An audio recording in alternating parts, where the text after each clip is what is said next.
اور جس نے رمضان کے جانے کا غم منایا اللہ تعالیٰ اس سے 1 سال تک کے غم دور فرما دیتا ہے۔ جب رمضان کی پہلی رات آتی ہے تو اللہ تعالیٰ جنت کے دروازوں کو کھول دیتا ہے۔ جنتیوں کے لیے سب سے بڑا انعام کیا ہوگا کہ اللہ تعالیٰ جنت میں ان کو اپنا دیدار کرائے گا۔ بسم اللہ الرحمن الرحیم۔ حضور علیہ السلام کی حدیث کا مفہوم ہے کہ جس نے رمضان کے آنے کی خوشی کی اللہ تعالیٰ اس کو 1 سال تک کی خوشیاں نصیب فرماتا ہے، اور جس نے رمضان کے جانے کا غم منایا اللہ تعالیٰ اس سے 1 سال تک کے غم دور فرما دیتا ہے۔ استقبال رمضان کے لیے جنت کو پورا سال سجایا جاتا ہے۔ جب رمضان کی پہلی رات آتی ہے تو ایسی ہوا چلتی ہے، اللہ کے عرش کے نیچے ایک ایسی ہوا چلتی ہے جو جنت کے درختوں کے پتوں کو ہلا دیتی ہے، اور اس سے ایک ایسی دلکش آواز نکلتی ہے کہ ایسی آواز آج تک کسی نے سنی نہیں۔ یہاں تک کہ جو جنت کی موٹی آنکھوں والی حوریں ہیں وہ بھی ظاہر ہو جاتی ہیں۔ وہ عرض کرتی ہیں، جب اس آواز کو سنتی ہیں، جب اس دلکش آواز کو سنتی ہیں تو وہ دعا کرتی ہیں، اللہ اپنے بندوں میں سے ایسے بندوں کو ہمارا شوہر بنا دے جو ہماری آنکھوں کی ٹھنڈک ہو اور ہم ان کی آنکھوں کی ٹھنڈک ہو۔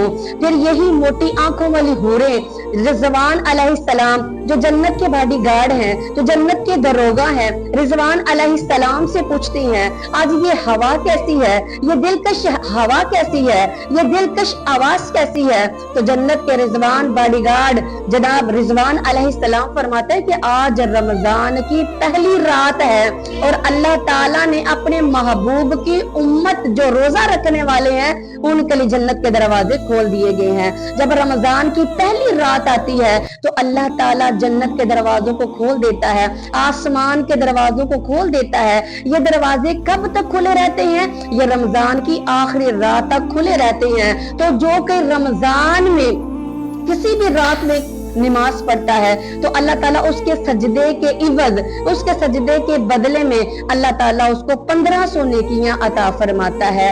1500 رب نیکیاں بھی اسے دے رہا ہے اور سرخ یقوت کا گھر بھی بناتا ہے۔ اور عجیب بات یہ ہے کہ جو سرخ یقوت کا جو گھر جنت میں بنتا ہے اس کے دروازے 60,000 ہیں۔ اب آپ خود ہی اندازہ لگائیں کہ جس گھر کے دروازے 60,000 ہیں تو وہ گھر کتنا بڑا ہوگا، اور ہر دروازہ جو ہے وہ سونے کا ہے اور اس سونے کے دروازے پر سرخ یقوت جڑے ہیں۔ تو بس جو رمضان کا پہلا روزہ رکھتا ہے تو اللہ تعالیٰ آخری روزے تک اس کے گناہوں کو معاف فرما دیتا ہے، اور جو اس رمضان کے مہینے میں سجدہ کرتا ہے اللہ تعالیٰ اس کے سجدے کے عوض میں اللہ تعالیٰ اس کو جنت میں ایک ایسا درخت عطا فرماتا ہے کہ اگر کوئی گھوڑے سوار جو ہے اس پر سوار ہو کر اس کے سائے میں اپنے گھوڑے کو دوڑائے تو 500 سال تک اس کے سائے میں اپنے گھوڑے کو دوڑاتا رہے گا۔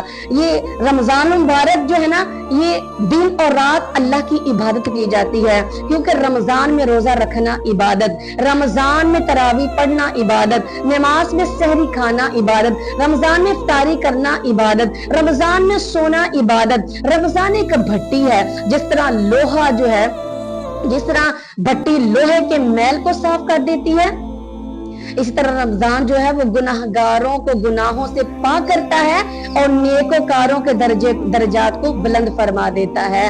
یہ رمضان کے مہینے میں نفل پڑھے تو فرض کا ثواب، اور اگر فرض پڑھے تو 70 گنا زیادہ نیکیاں رب تعالیٰ عطا فرماتا ہے۔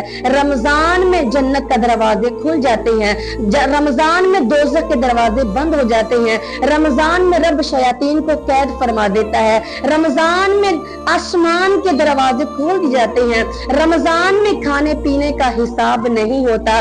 رمضان وہ مہینہ ہے جس کا نام قرآن میں آیا، یہ رمضان اور قرآن شفاعت کرنے والا۔ یہ رمضان میں سحری اور افطاری کے وقت دعا کرو، رب تعالیٰ اس کی دعا کو قبول فرماتا ہے۔ یہ رمضان صبر کا مہینہ ہے اور صبر کا بدلہ جنت ہے۔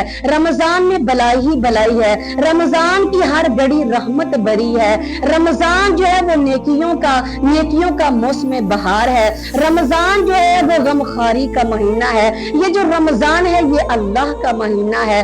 دیکھیں ہم نماز پڑھتے ہیں